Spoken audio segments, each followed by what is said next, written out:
নমস্কার, জ্ঞান সঙ্গমে সবাইকে স্বাগত। আজকের নলেজ পয়েন্ট হলো যে রিল্যাক্স থাকো এবং তুমি জানো যে তুমি কানেক্টেড, তুমি সংযুক্ত। Relax and know that you are connected, তুমি সংযুক্ত, এটা জানো। তো এখানে গুরুজি বলছেন তুমি স্পেসের মধ্যে আছো। তুমি স্পেসে আছো সেটা জানার জন্য তোমাকে স্পেসের দিকে তাকানোর দরকার নেই।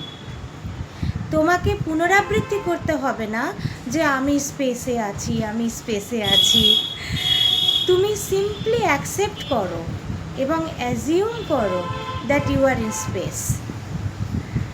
ঠিক একই রকমভাবে ভগবানের সাথে কানেক্টেড হবার জন্য তোমাকে শুধু রিল্যাক্সড হতে হবে এবং কিছুই করতে হবে না। ঠিক এই সময়েই তুমি অসীম শক্তির উৎসের সাথে সংযোগ স্থাপন করতে পারবে। যখনই তুমি সম্পূর্ণভাবে রিল্যাক্সড হয়ে যাবে তখনই তুমি অসীম শক্তির সাথে সংযোগ স্থাপন করতে পারবে।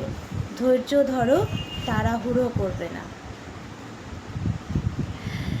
বাইবেল বলছে স্থির হও এবং জানো যে তুমি ভগবান, আমি ভগবান, এটাই জেনে নাও।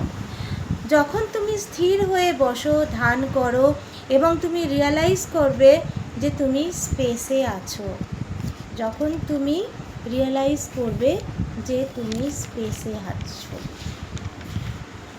যখন তুমি ধ্যান থেকে বেরিয়ে আসো এবং তখন তুমি কাজ করছো, তুমি ডায়নামিক। তুমি যখন সেবা করছো তখন তুমি dynamic, spontaneous in your activity. এমনকি কর্মব্যস্ততার মধ্যেও চেতনার সেই অবস্থাটিকে কখনোই হারানো উচিত নয়। কর্মব্যস্ততার মধ্যেও চেতনার সেই অবস্থাটিকে কখনোই হারানো উচিত নয়। এটা কিভাবে হয়? রেগুলার ধ্যান করলে তাহলেই এই জিনিসটা হয়। All time you are in meditative state of mind, calm and meditative state of mind. তাহলেই কি হবে? প্রত্যেকটা কাজ ভালো হবে, আর চঞ্চলতা থাকবে না, রেস্টলেসনেস থাকবে না, কিন্তু তুমি ব্যস্ত থাকবে। এইটা আমার ভীষণ ভীষণ অভিজ্ঞতা, মানে আমি এই অভিজ্ঞতাটা অর্জন করেছি যে যখন আমরা রেগুলার যখন ধ্যান প্র্যাকটিস করি, করতে করতে এইরকম একটা স্টেট অফ মাইন্ডে যখন আমরা আসতে পারি যে আমি কিন্তু কর্মব্যস্ত, সারা দিন আমি ব্যস্ত, কাজ করছি, কিন্তু আমি রেস্টলেস নই, আমি কিন্তু হুটপাট এটা করতে হবে, ওটা করতে হবে, এটা করতে হবে, এরকম নয়। এইটাই কিন্তু গুরুজি খুব সুন্দর বলেছেন যে কর্মব্যস্ততার মধ্যেও তুমি চেতনার সেই অবস্থাটিকে কখনোই হারাবে না যদি তুমি ধ্যান করো। এবং ধ্যান করার পর যখন তুমি সার্ভ করছো, সেবা করছো, তখন তুমি ডায়নামিক এবং স্পন্টেনিয়াস ইন ইউর অ্যাক্টিভিটি। ভীষণ ইম্পর্ট্যান্ট কথা এটা। সবার এই অভিজ্ঞতাটা অর্জন হলে অনেক কাজের সুবিধা হয় এবং অনেক কাজ অনেক কম সময়ে হয়ে যায়। যারা রেস্টলেসনেস বেশি থাকে না, তারা ভীষণ ভুল করে, মানে ওয়ান বাই ওয়ান মিস্টেক করতে থাকে।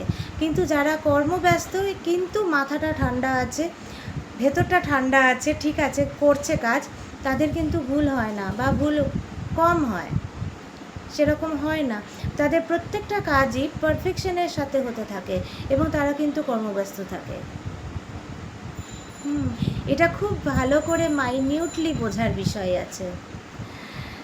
গুরুজি এরপরে বলছেন যে যতক্ষণ পর্যন্ত রেস্টলেস থাকবে ততক্ষণ পর্যন্ত স্ট্রং টেন্ডেন্সি থাকবে টু অ্যাক্ট, কাজের জন্য স্ট্রং টেন্ডেন্সি টু অ্যাক্ট, ততক্ষণ পর্যন্ত এরকম অবস্থা থাকবে, প্রবণতা থাকবে। তুমি কখনোই তখন এই কানেকশনটা এক্সপিরিয়েন্স করতে পারবে না।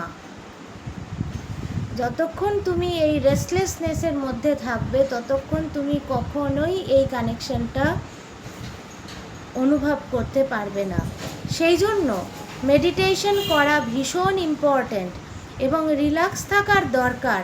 অ্যাট দি সেম টাইম একই সাথে সংযুক্ত থাকার দরকার, রিল্যাক্স থাকার দরকার এবং অ্যাট দি সেম টাইম সংযুক্ত থাকার দরকার।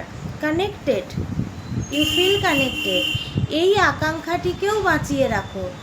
এই যে আকাঙ্ক্ষা যে আমি অল টাইম কানেক্টেড থাকবো, এই আকাঙ্ক্ষা, এটাকে বাঁচিয়ে রাখো।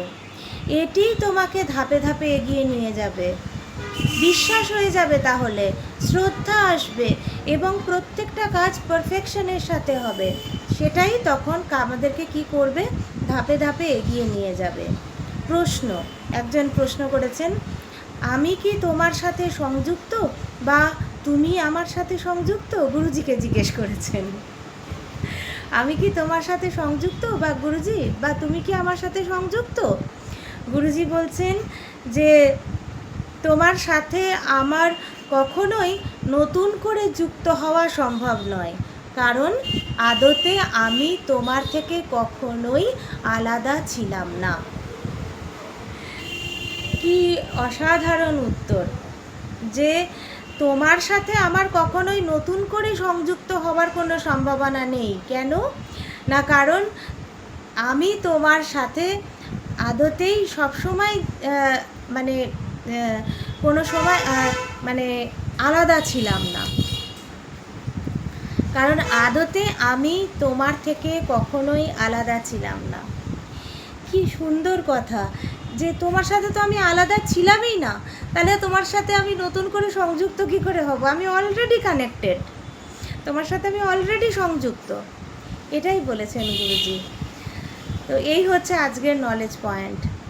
আমি আশা করব যে সবাই ভীষণ ভীষণ পরিতৃপ্ত ফিল করবেন এই নলেজ পয়েন্ট শোনার পর।